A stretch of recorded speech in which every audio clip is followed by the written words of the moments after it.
Wala talaga sa plano na mag-staycation kami ngayong weekend. Pero special tong night na to kasi first time kami nakita ni Kitty na mag-perform live. Before ng set namin, nag-dinner muna pala kami and super mabenta kay Kitty tong pasta, in fairness. Separate video ko na lang siguro ipopost yung performance, pero after namin tumugtog, dumiretso na kami doon sa room namin kasi yung pinagtugtugan namin parang hotel siya. Kaya rin kami nag-decide mag-overnight kasi after ng performance, meron ng tulugan sa taas. O diba, ang saya. Abaw!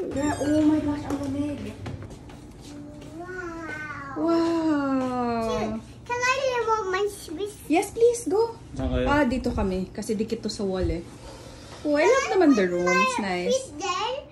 Yeah? And down there. Yeah, go. And then I... Gulo na ba? Did you sing kanina? Did you sing kanina while you were singing? I said, hey. Hey! Yung hey!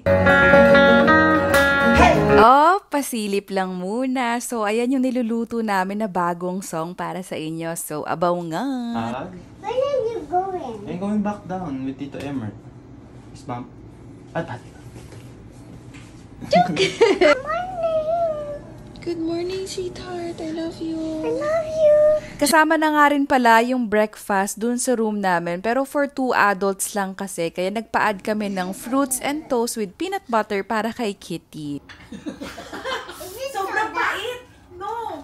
It's coffee, super pait. After nun, dumiretso na kami sa birthday party. Yung baby boy sa birthday ni Kitty. Siya naman yung nagse-celebrate ng birthday ngayon. Happy birthday, no? Before kami umuwi, dumaan muna kami sa mall. Medyo marami rin kasi kaming kailangan sa house tulad nitong mga bagong hanger and panipet. Tapos may mga nakita rin pala si Kitty na toys. So sige, hinayaan na namin na kumuha din muna siya ng mga konting toys lamang. Abaw! Sabi ko kay Kitty, testingin niya muna kung gumagana. And ayun, gumagana naman siya in fairness. Maliban dun sa mga pangsampay, mga pang-cleaning materials, yung mga binili namin. Gloves, panglinis ng CR. Tapos medyo luray-luray na rin pala yung sponge ko na pang baso, kaya kumuha na rin ako ng bago. Tapos mga brushes, panglinis. Tapos nakita naman ni Kitty to. In fairness, ang cute ha. Pang toothpaste daw siya. So lalabas ata dun sa mouth ng whale. Tapos, syempre si Cat binilhan din namin ng mga treats pang pasalubong.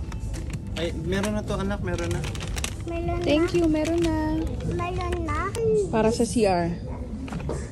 Kasi ang bathroom more. Making sure yung mga kinuha niya, love.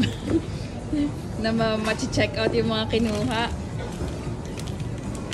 And syempre, kung si Daddy, meron siyang mga tools niya. Meron din ako ng mga bento tools ko. Ayan, dumaan talaga ako sa Daiso para dito. Tapos nag-add na rin pala ako ng mga snacks ni Kitty pang baon. So, ayun lamang, abaw!